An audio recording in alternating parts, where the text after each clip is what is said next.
AP politics లో కొనసాగుతున్న dialogue war. Pawan కంటే బర్రెలక్క బెటర్ అన్న సీఎం జగన్. జగన్ కి ఓటమి భయం పట్టుకుందన్న చంద్రబాబు. ఎమ్మెల్యేలకు ట్రాన్స్ఫర్లుంటాయని తెలియదంటూ కౌంటర్. ఏపీ వైపు టర్న్ తీసుకున్న వైఎస్ షర్మిల. మేము సైతం సీన్లో ఉన్నామంటున్న బీజేపీ నేతలు. స్టేజ్ ఏదైనా ఏపీ నేతలంతా ఇప్పుడు పరస్పర విమర్శలు చేసుకుంటూ ఈ వింటర్ సీజన్లో హీట్ రాజేస్తున్నారు.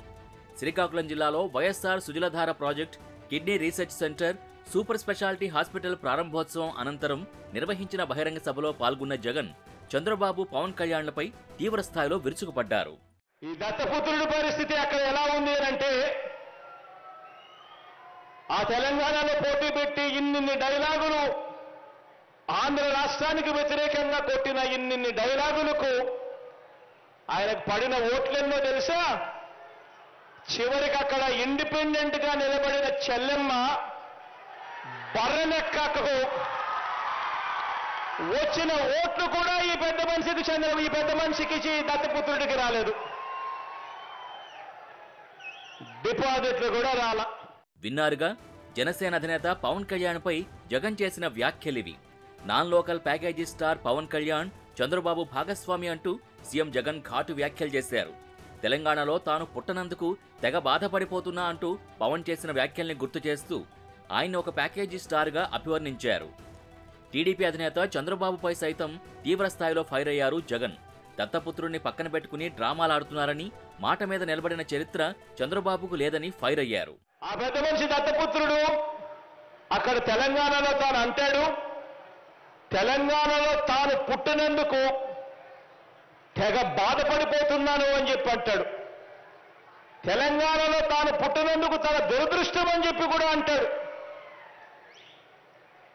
ఇలాంటి వ్యక్తి మొన్న తెలంగాణలో ఇలాంటి డైలాగులు కొట్టిన నాన్ లోకల్ ప్యాకేజీ స్టారు ఈ పెద్ద మనిషి చంద్రబాబు నాయుడు గారికి ఇంకొక పార్ట్నర్.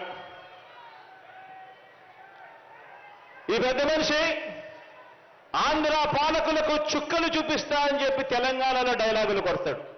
అయితే సీఎం జగన్ కు అదే స్థాయిలో కౌంటర్ ఇచ్చారు టీడీపీ అధినేత చంద్రబాబు. వైఎస్ఆర్సీపీలో నియోజకవర్గ ఇన్ఛార్జీల మార్పుపై సెటైర్లు వేశారాయన.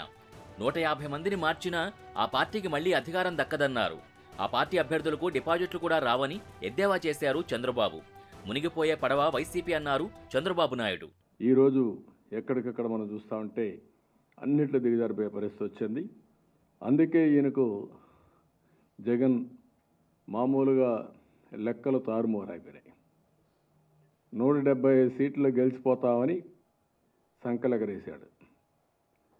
ఇప్పుడు దిగజారిపోయాడు.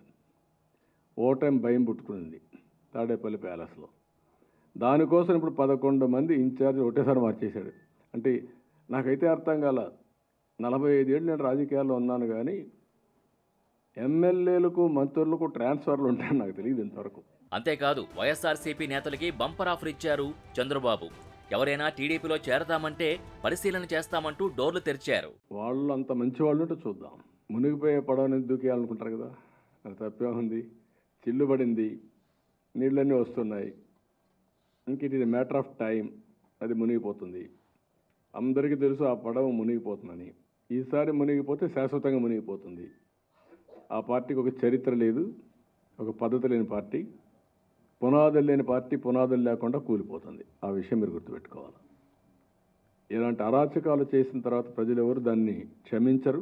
అధికార విపక్ష పార్టీలు ఇలా ఒకరిపై ఒకరు మాటల దాడి చేస్తుంటే తెలంగాణ గడ్డ నా అడ్డా అంటూ ప్రకటించిన వైఎస్ఆర్టీపీ అధినేత్రి వైఎస్ షర్మిల మళ్లీ ఏపీ వైపు చూస్తున్నట్టు తెలుస్తోంది. త్వరలో జరగనున్న ఏపీ ఎన్నికల్లో కీలక పాత్ర పోషించాలని భావిస్తున్న కాంగ్రెస్ హైకమాండ్ అందుకు షర్మిల సరైన లీడర్గా భావిస్తోందన్న ప్రచారం వినిపిస్తోంది. అదే సమయంలో షర్మిల కూడా కొన్ని డిమాండ్లు పెట్టినట్టు చెప్తున్నారు. ఆమెను జాతీయ ప్రధాన కార్యదర్శిని చేయడంతో పాటు ఉత్తరాదిన ఓ రాష్ట్రానికి ఇన్ఛార్జి బాధ్యతలు కూడా అప్పగించేందుకు కాంగ్రెస్ హైకమాండ్ ఓకే చెప్పినట్టు సమాచారం. నిజానికి ఏపీలో అసెంబ్లీ ఎన్నికలు ఎంతో దూరంలో లేవు. వెంటనే విశాఖపట్నం, విజయవాడలో షర్మిల బహిరంగ సభలు పెట్టాలని వ్యూహరచన జరిగింది. వైజాగ్లో జరిగే సభకు ప్రియాంక గాంధీ, విజయవాడ సభకు రాహుల్ గాంధీ హాజరు కానున్నారు. అయితే రాయలసీమలో షర్మిల రాజకీయం ఎలా ఉంటుంది అన్నది ఇప్పుడు ఆసక్తికరంగా మారింది. ఏదేమైనా కాంగ్రెస్ షర్మిల పొలిటికల్ డీల్ ఏపీలో హాట్ టాపిక్ గా మారింది.